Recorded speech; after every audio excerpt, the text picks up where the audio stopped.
So, do you want to be happy? Do you deserve to be happy? That's your problem. I want you to think about it. Think about it from this standpoint. Do you deserve to be happy? If you say no, that's really not self-loving. And if you say yes, it's not self-loving. Because what you're saying when you say, I deserve to be happy, means you have to do something to be happy, that you're not worthy of being happy right now. You see, we have been so conditioned in our mind that we must accept from the outside to fulfill what we should be fulfilling from the inside. So you don't deserve to be happy. You already have the ability to choose to be happy. See, really focus on this. Something happens. Friday, big snowstorm in Dallas, right? Paralyzes the city. I am so looking forward, though, to Saturday, because Saturday we were going to have our Foundation Saturday workshop, which is my favorite class day of all classes, because it's so experiential. It's such a great day. So there it is, snowing around 1 o'clock in the afternoon on Friday. I'm saying, you know, I'm looking, Spirit says cancel it. I canceled it.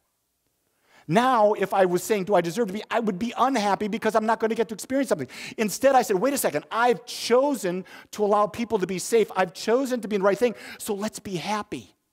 So what did I do? I did my income tax. I did my income tax. Can you imagine? And guess what? When I finished, I was real happy. Uncle Sam loves to give me money. I love that Uncle Sam loves to give me money. You see, it's an attitude that we take in. We decide when we're happy. It's not what happens to us. It's not what we're doing that happens. And so I'm there, okay? And I'm on a roll with income tax, right? I'm on a roll with it. So what the hell? Let's do another one.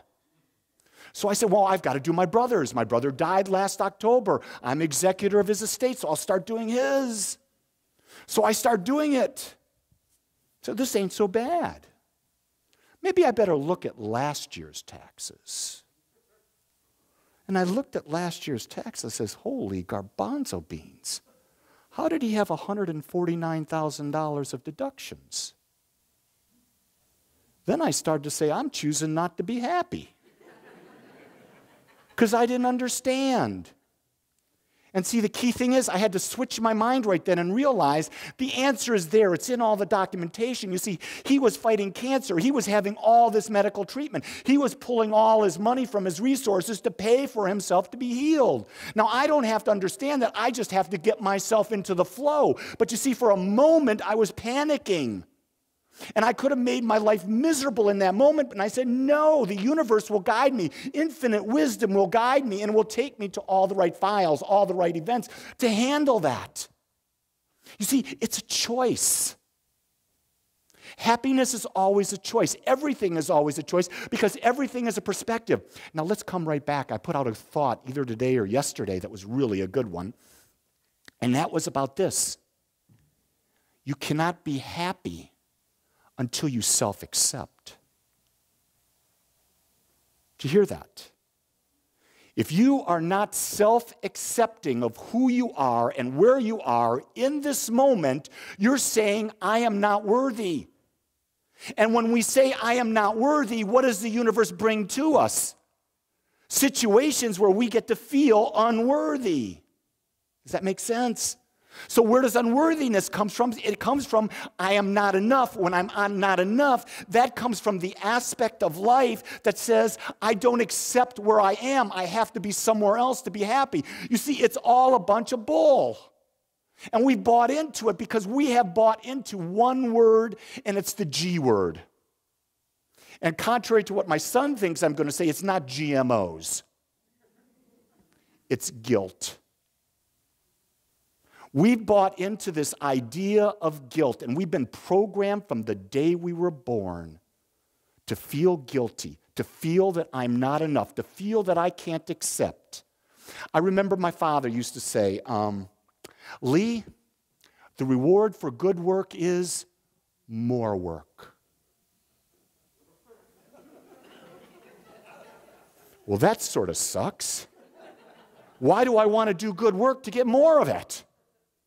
But you see, I wasn't bright enough to understand that when you're doing what you love, it's not the work that you dislike, it's what you like.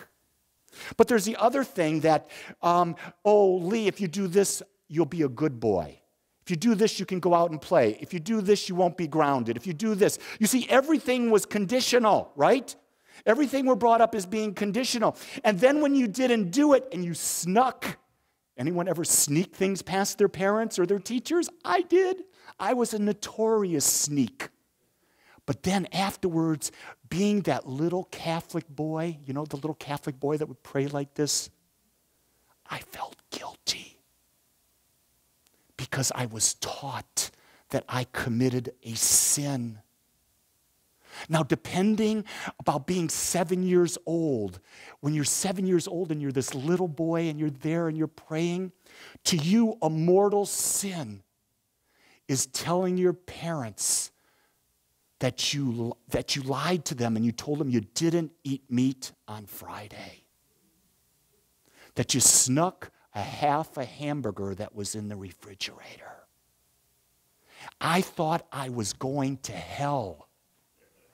Going to hell because I ate a piece of meat. The irony of all that is today I'm a vegan. Now think about that. Is that not just hilarious how the universe full circles itself? But you see, this idea of guilt is there. What about with grades? If you don't get all A's like your brother Lee, you're not good enough. So what happens? I come home with 4 A's, 2 B's, and a C. Because I always did enough to get at least a B, B plus average. Why did I get it? So I wouldn't feel guilty about being my parents. Because my parents said to me, if you don't have a B average, you're not going to be able to do things. So what did I do? I got a B average. But I didn't do it because I wanted to be happy. I did it because I wanted to avoid the guilt. You see, I never self-accepted. I was reading an article on Facebook the other day by Mark Cuban. And Mark Cuban was talking about that he believes that the next great financial meltdown will be in the area of education, with the amount of college debt that's well over $1 trillion out there, and how with that debt the university prices for a university have gone through the roof. And his comment is that we have students, most of the students, getting a college degree, spending all of this money, and they're coming out it no more prepared to deal with the real world. They're coming out of it with not as much skill and experience to do what they love. And I'm sitting back, and I got 2 sons. I have Stephen as my oldest. He's in back running sound. And I have Matthew. He's my youngest, and he's up in Idaho or Oregon right now. Now, my son Stephen, both my sons are very bright, genius-level IQs. Both my sons can grasp a concept much quicker than I can. Stephen, on one hand, would always say, screw school. It was always me pushing him. Me doing what? Trying to make him feel guilty about not doing better in school. Why? Because I was brainwashed thinking you had to do that. Matthew, on the other hand, he had guilt born in him. I think he got my DNA guilt. So he would just put that guilt on. So he graduated from A&M. He graduated from a master's degree from A&M, 4.0. The kid was just demonstrating. Stephen, on the other hand, rebelled. He didn't see the value. Well, think about this. My son's 31. Some of you may have kids that are like 5, 6, 7, and even younger. They're coming into this world at a different vibration than it's ever been before. And we've got to remember that the paradigm that we've got about how they succeed We've got to make sure it's the right paradigm and not something that we guilt them into doing because we have been brainwashed to believing that that's what sets us free. The most wealthy people in the world are entrepreneurs who had a dream, and in that dream, they put all of their energy toward that dream. They self-educated themselves into that area that was important. They didn't feel a need to go into the university system and take more English, more math, more history, more science when they wanted to be a public speaker or they wanted to be a business owner. They said that stuff doesn't serve me. I don't need to do that because it was what? Taking up space in their mind that they could have channeled where they want to go. So yes, I'm preaching to you about kids, but I'm really preaching to you about yourself right now. Because right now, I'm saying to you, your mind is filled with all of these ideas that are stopping you from being happy because they're not your ideas and you've accepted them. And when you don't live up to them, you come from a place of guilt. And when you come from a place of guilt, you say, I am not worthy. And when you're saying I'm not worthy, you're saying I am not enough. And when you say I'm not enough, then you don't love yourself. And the only thing you're ever seeking is to love yourself. Can you hear that? When we love ourselves, we identify that we're one with the infinite power and presence that created us. And when we accept that, we believe that, when we know that we are one with that power and presence, that means we accept it because we're complete. Because every cell in our body is the expression of the infinite. Every word out of our mouth is the infinite expressing in us, and sometimes the infinite expresses itself as a jackass. Can you hear that? Because there are things that come out. It's interesting that my son makes this point out to me all the time. He says, Dad, when you're talking about an issue and you pause, you practice what you teach. But when you talk about an issue and you don't pause, you seem to be out of alignment.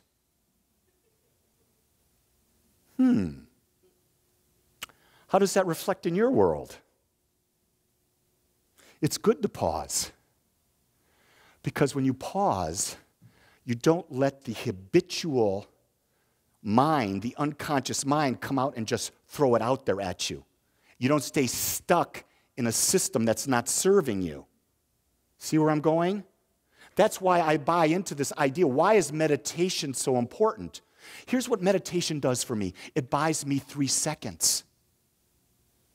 So that when something happens and I've got 3 seconds, that's 1, 2, 3. That's enough time to ask a new question. That's enough time not to react. That's enough time to make a conscious decision. That's a time to self-love and self-accept. That's a time to realize I'm one with God. That's a time to realize that whatever I'm thinking about is just a condition. It is not who I am. You see, we've allowed conditions of where I live, what I drive, what I wear, who I'm with. Am I in a relationship? Am I not in a relationship? What type of relationship am I in? What type of church do I go to? What type of job do I have? How much money do I make? To determine if we are happy. And guess what? We never get happy from all of that stuff. We only get happy when we decide to choose to be happy in a moment. And it's not dependent on anything. It's dependent on our choice. The thing that we're working at in our spiritual practice is to become centered and to become aware. To become aware that we have a choice. And to do what we can in that moment so that we don't fall into the pattern of choosing that which is no longer serving us. Because if you are not happy right now, all the time, guess what? You have patterns of thought that are not serving you. It is your birthright to be happy. We've been taught happiness comes in the next life. Happiness comes when you do this and you live, and it'll come later. Happiness is not about later. Happiness is about choosing now.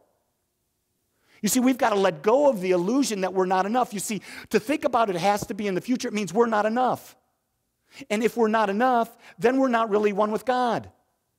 We're not one with infinite. We are not made up of the infinite. We're not choosing from the infinite. If we're not choosing from the infinite, we're lying about who we are. And if we're lying about who we are, we know we're lying about it. And when we know we're lying about it, we feel like crap. Make sense? See, all of the negative emotions, all of the negative feelings, all of the not joy, all of the depression comes from a fact that we ignore the fact that we are the infinite expression. We are perfect as we are. Let's accept where we are, all of the circumstances, and when we accept all of the circumstances, make a decision to grow and to be happy growing. Ooh, isn't that a novel idea? Be happy growing. Because guess what? Growing means becoming more aware. Did you ever hear that before? That's really what it means. It means when we become more aware, we get to see more of our truth. When we see more of our truth, we see more of our power. When we see more of our power, we use that power, we create, and the more we create, the more we use that power, and you see how that builds on each other? It keeps building and building, and we're always on the leading edge. We're always sort of balancing between the past and where we want to be, the past where we want to be. And when we're in that balancing act, we're always going to be uncomfortable. It's always going to be in a state of change. And a state of change is where you always want to be, because without being in a state of change, you can't grow. And if you're not growing, you're not happy. See, growth is happiness. We've been taught, oh crap, more change. I love the change in my life. Sometimes I wish it wouldn't happen so fast. But you see what's happening in the world right now? Everything in the world is speeding up. Think about what technology is doing. Technology is bringing us information faster than it's ever brought before. It's bringing us things from around the world that we would never even hear about. But by God, it's on Facebook within seconds. Do you know that Facebook is larger now than China? Facebook, just in the last month, passed China with 1.3 billion users. It is like its own country. Everything in the world comes. I don't know about you, but I get requests from people that don't speak English from all over the world. And I look, so how did you find me? Why did you find me? What are you trying to sell me? Because there's a lot of craziness out there, and so you have to be selective. But when I look at the profile, I see, is there a spiritual aspect? Is there something there that is desiring to seek itself, to grow itself? And I use that as my gauge as to accept a friendship or not to accept a friendship. Because I can't judge because they're in another part of the world that they're wrong, because the whole world is looking for a message of self-empowerment. Because a message of self-empowerment is a message of what? How to be happy. It's about the choice to be happy. It's not whether I deserve to be happy. I used to do that with my kids all the time. If you do this, I'll do this. I tried to do that with my wife. And I found that when I did that with my wife, I was denying myself what I wanted.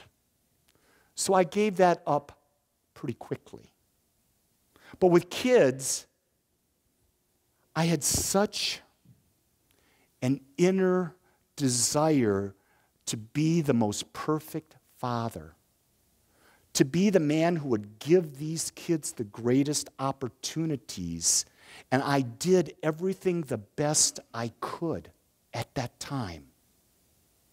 But I'm here to tell you that the best I could at that time is not what I would do today. But I accept who I was when I did it. I have no regrets.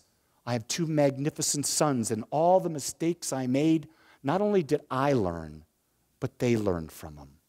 So there's no beating up. I accept that. So I can be that man. I can be in that role of being a father, having raised two sons, and I can be happy. But I get to be a grandfather to many of the little ones that come here, in particular like Jeff and Mary's two little ones. I've known them before they were born. And I can see the God in these two children expressing so uniquely and so differently. One is more passive, more shy, more reserved, analytical, gently feeling his way into situation. The other is this little fireball that's going to go head first through everything. There ain't nothing getting in this child's way. I'm going to warn any man who's in the presence of this little child when she gets to be a teenager, stand clear. This is going to be a unique woman, and you better be a unique man to be able to support and grow that. You see, we've been brought up with relationships that we must be dependent on each other, and we build codependence. And when we build codependence, our happiness revolves around the other person and how they are with us. Do they do what we want? Do they act the way we want? Are they fulfilling my needs and all of that? You see, that's a lie. Are they supporting and are they growing us? Are they unattached? Are they non-judgmental? Are they fun? The other thing is it the right time?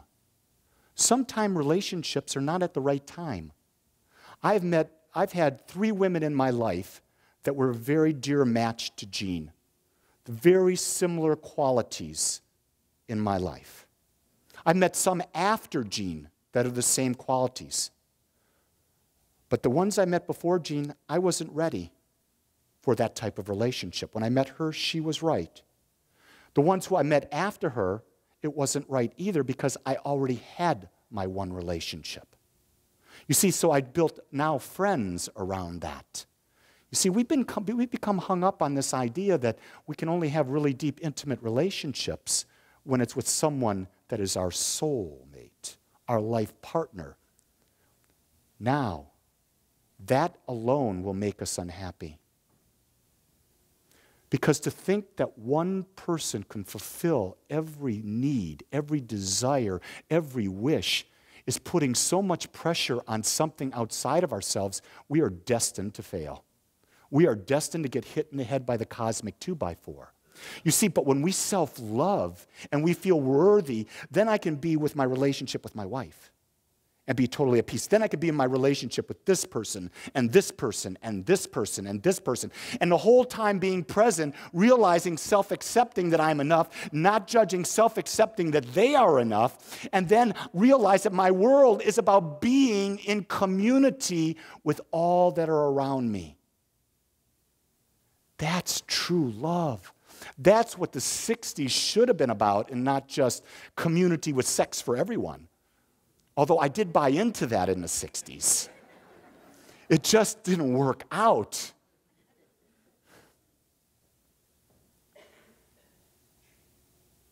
So what is it that you don't like about yourself? So what is it about you that has stopped you from saying, I am worthy of self-love? Is it something you've bought into from your mother, your father, your brothers, your sisters? Maybe it's someone who made one remark to you in school. One remark in school, and that remark was just right there in your brain and you've never let it go. Was it maybe a teacher that said something? Was it a priest, a nun, a minister? Was it a boss? Was it a college professor? Was it someone we dated in the past? Where was it? Where was that disconnect that said, Lee, you're not enough. Lee, you need to change to make me love you more. Lee, you need to change to feel more. Because I want you to ask that question so you can eradicate your desire, eradicate your need to ever have to fulfill that again. The only thing I ever do in a relationship with a friend or a relationship with my wife or a relationship with my children is I am the best Lee I can be. You see, when I'm the best Lee, I've accepted me as I am. And I'm going into that situation with what some people would say, I have flaws. Can you imagine? They would say, Lee, you're a little too obnoxious. Lee, you're too little earthy. And I look at my obnoxiousness and I look at my earthiness and I say, they make me smile. I'm not giving them up. But you're a minister. A minister must be this way.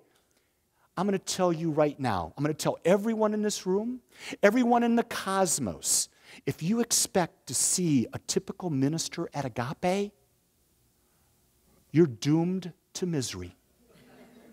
Because I'll never stop being my unique self. Because if I stop being my unique self, how can I demonstrate to you what it means to self-love? Isn't that all we're ever doing as we're coming across to be the example that Jesus said? To love God above all else. And in loving God above all else, we must love ourselves above all else because we are the expression of God. And if we love ourselves above all else, then we must love our neighbors above all else because it's about loving God and loving thy neighbors. His whole message was love. And love means self-acceptance. Love means to be in a state of non-judgment. Love means to be authentic. Love means to be you. To really be you. It's a great journey. It's an incredible journey. And realize when you accept the journey about being you, you will be different from society forever. You will never be one who just fits in because you're going to be unique. You see, our definition of fitting in is we must be alike. You're following that?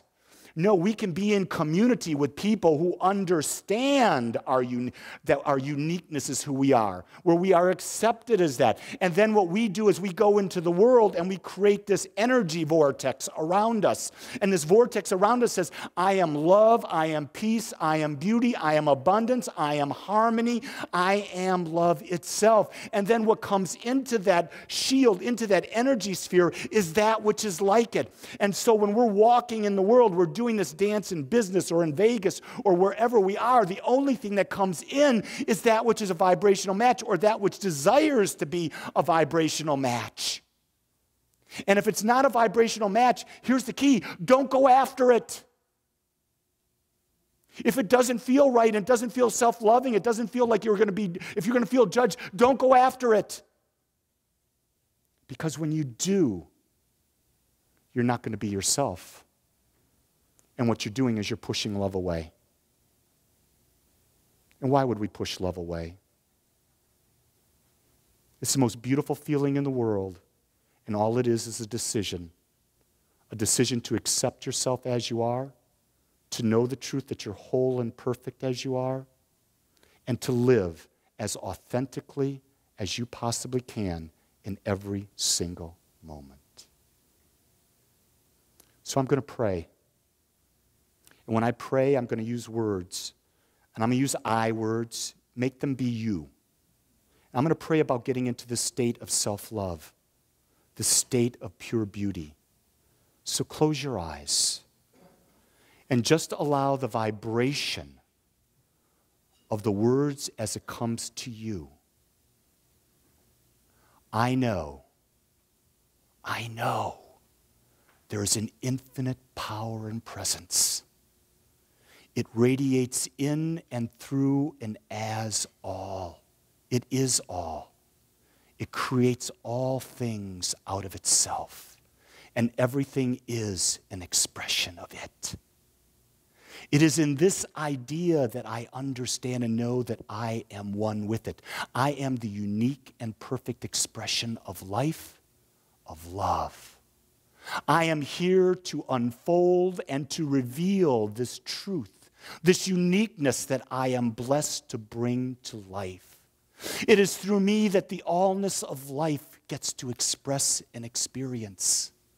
And as I embrace my uniqueness, as I embrace it with authentic living, I am assured of an abundant. I'm assured of a healthy. I am assured of a joy-filled. I am assured of inner peace because these are the qualities of the divine.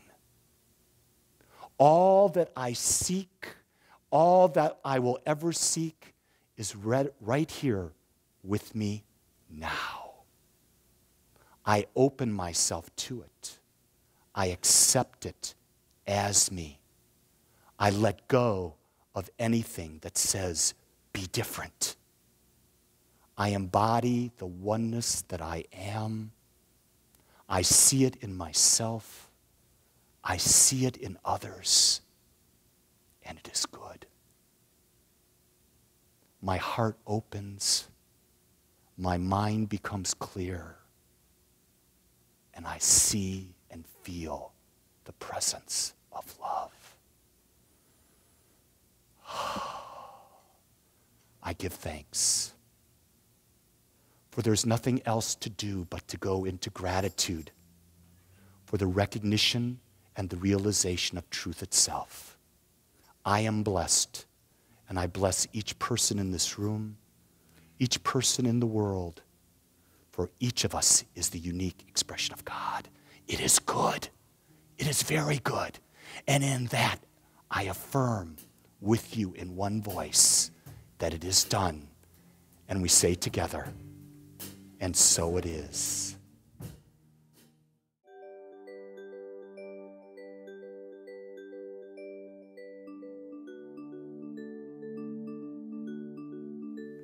I want to thank you for joining us today. I am so grateful that you took your time to watch or listen to this message. If you found this message beneficial, I would ask you to go to our website. Once there, click on the Contribute button and experience the joy of conscious and purposeful giving. It is through your gifts that we are able to bring this message to the world. I would also ask you to please share this message with anyone you feel might benefit. Again, I want to thank you for joining me and the Agape community as together we bring joy to life.